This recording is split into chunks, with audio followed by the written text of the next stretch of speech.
Mister Shahbaz शरीफ ने एक summary approve की है जिसके तहत जो सीपैक अथॉरिटी बनाई गई थी उसको ख़त्म कर दिया गया और ये सीपैक का सिलसिला वापस हमारी मिनिस्ट्री ऑफ प्लानिंग में वापस चला जाएगा। ये इंतहाई अनफॉर्चुनेट सी सिचुएशन है, मुझे बड़ी शर्मिंदगी और दुख होता है। और आज ये सीपैक अथॉरिटी बंद हुई है तो इसका जरा ऑडिट भी तो कराएं ना। इत्तलात ये है कि शंघाई में जो टेस्ला कंपनी का ऑफिस मौजूद था उसको भी बंद करने की इत्तलात आ रही हैं। दीगर जो बड़ी बड़ी कंपनियां हैं वो भी अपना कारोबार जो है वो यहाँ से बंद करने को तैयार दिखाई देती हैं, कुछ बंद कर चुके हैं। तो ये हालात जो हैं, ये खुश्क साली जो है, ये बिजनेस को बहुत ज़्यादा मुतासर कर रही है, मईशत को बहुत ज्यादा मुतासर कर रही है। तो पैमरा की जानिब से इमरान खान की टीवी पर बराह रास्त तकरीर नशर करने पर पाबंदी, तहरीक इंसाफ और दीगर पार्टी रहनुमाओं का शदीद रद्द-ए-अमल सामने आ गया। ये इस तरह हमने सीपैक भी तबाह कर दिया। सर अगर आप ये बता सके कि कितना नुकसान हो रहा है ये मौसमियाती तब्दीली की वजह से, खुश्क साली की वजह से चाइना की मईशत को, अगर हम थोड़ा सा इस पर बात कर लें, क्योंकि फैक्ट्रीज जब बंद हो रही हैं तो मुल्क के अंदर तो जो भी बेरोजगारी है, सिचुएशन पैदा हो रही है, वो अपनी जगह एक्सपोर्ट्स बहुत ज़्यादा मुतासर हो रही होंगी ना चाइना की, तो उससे कितना नुकसान हो रहा है इस वक्त चाइना को। इस अथॉरिटी को बंद कर रहे हैं पक्का पक्का। लो ओ पे आज सीपैक।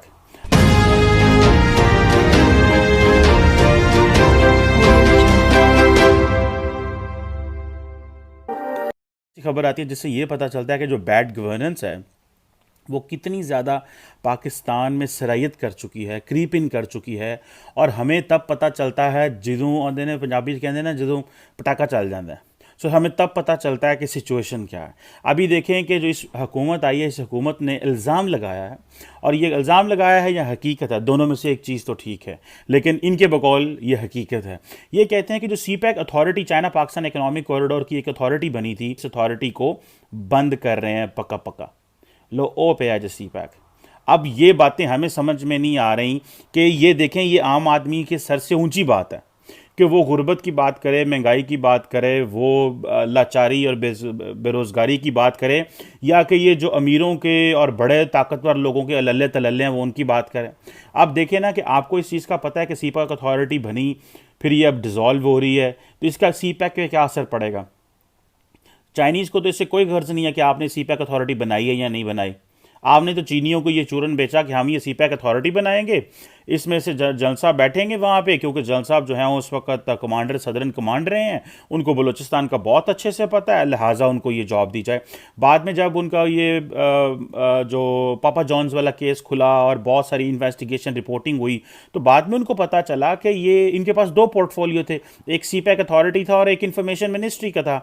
तो बेसिकली तो इन्फॉर्मेशन मिनिस्ट्री के ये मिनिस्टर फॉर स्टेट बने जनरल आसिम सलीम बाजवा, ताकि जो है वो बेसिकली एक एस्टैब्लिशमेंट का पर्सपेक्टिव जो है वो कैबिनेट के अंदर जो है वो आता रहे और इमरान खान को भी वो देखते रहें और करना। और साथ में ये प्लानिंग कमीशन, जब इनके एसेट्स उन्होंने कहा था, इमरान खान साहब ने कहा कि मेरे जितने भी लोग हैं जो मेरी हुकूमत में हैं वो अपने एसेट्स डिक्लेयर करें।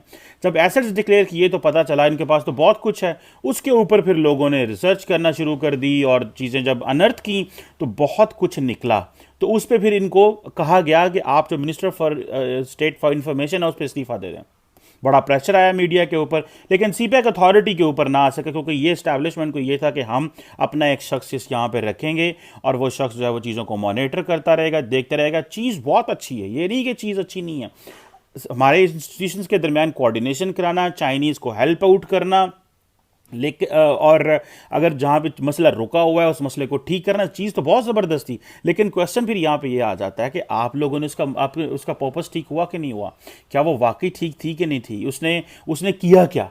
ठीक है, अब फॉर एग्जांपल आप इसके प्रोजेक्ट्स की डिटेल्स देखें तो इन्होंने एनर्जी पे बहुत सारे प्रोजेक्ट्स किए हुए हैं। फॉर एग्जांपल इन्होंने 1300 वाट का एक साहिवाल में कोल फायर्ड पावर प्लांट लगाया जो कि ऑपरेशनल है, 2017 में ऑपरेशनल हो गया था। लेकिन अनफॉर्चुनेटली हमारे पास कोयला कहाँ से आता है, हम यहाँ अफगानिस्तान से मांगते हैं या अर्जेंटीना से मांगते हैं या साउथ अफ्रीका से मांगते हैं। तो हमें एनर्जी प्रोजेक्ट्स भी इस तरह के चाइनीज़ ने लगा दिए, हमारे साथ ड्रामा किया कि हम उसके लिए जो हमें तेल तो हम सऊदी अरब, दुबई और कतर से खरीदेंगे और कोयला हम दुनिया से और मुल्कों से खरीदेंगे। क्वेश्चन ये आता है कि आपके यहाँ बिजनेस तो है, आपके यहाँ चीज़ें तो आई हैं, लेकिन मार वहाँ से पड़ी है जहाँ पे आके आपकी पॉलिटिकल मैनेजमेंट ख़राब है। आप एक अथॉरिटी क्रिएट करते हैं एक बंदे को फिट करने के लिए, आपने पूरी की पूरी अथॉरिटी बना दी, उस अथॉरिटी में मैं बता सकता हूँ कि उस अथॉरिटी में और कौन लोग थे, मैं ऐसे लोगों को जानता हूँ जो उस अथॉरिटी में काम करते रहे, लेकिन वो उनको वन टाइम जॉब दी गई क्योंकि वो ब्लू आइड थे किसी के, तो अथॉरिटी के चेयरमैन भी ब्लू आइड थे किसी के। सो ये देखिए पाकिस्तान के जो रिसोर्सेज हैं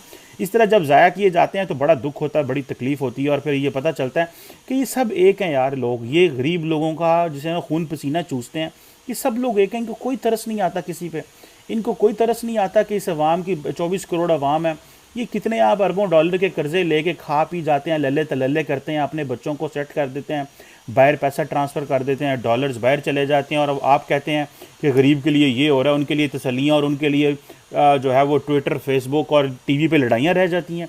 वो अमीरों की लड़ाइयाँ देखने के लिए गरीब रह गए हैं पाकिस्तान के अंदर। ये इंतहाई अनफॉर्चुनेट सी सिचुएशन है, मुझे बड़ी शर्मिंदगी और दुख होता है। और आज ये सीपैक अथॉरिटी बंद हुई है तो इसका ज़रा ऑडिट भी तो कराएं ना, ये तो कोई बात नहीं है कि आप इसको अथॉरिटी को बंद ही कर देना। और ये जिससे आप कह रहे हैं कि इसके ऊपर बात ही कोई नहीं है, तो उससे कितना नुकसान हो रहा है इस वक्त चाइना को? देखिए, जिन 4 सूबों का पहले भी हम जिक्र कर चुके हैं, खासतौर पर सिचुआन का, एक टेक्नोलॉजिकल डेवलपमेंट के हवाले से, एविएशन के हवाले से ये एक मरकज है चीन का, और यहाँ की जो एक्सपोर्ट्स हैं वो हर साल अरबों डॉलर की जो है वो रिकॉर्ड की जाती हैं। यकीनी तौर पर खुश्क साली की वजह से जहाँ आम आवाम बुरी तरह इन खित्तों में मुतासिर है, वहीं मुआशी तौर पर भी जो है हमें मसाइल का सामना जो है वो देखना पड़ा है। खास तौर पर जो बड़ी फैक्ट्रीज हैं इन 4 बड़े सूबों में, उनकी बंदिश जो है वो सामने आई है, और उसकी वजह यही है कि जो बढ़ता हुआ टेम्परेचर है उसको कंट्रोल करने के लिए ये स्टेप जो है वो उठाया गया है, और एक कोशिश ये की जा रही है कि कम से कम जो बिजली जो है वो इस्तेमाल हो सके।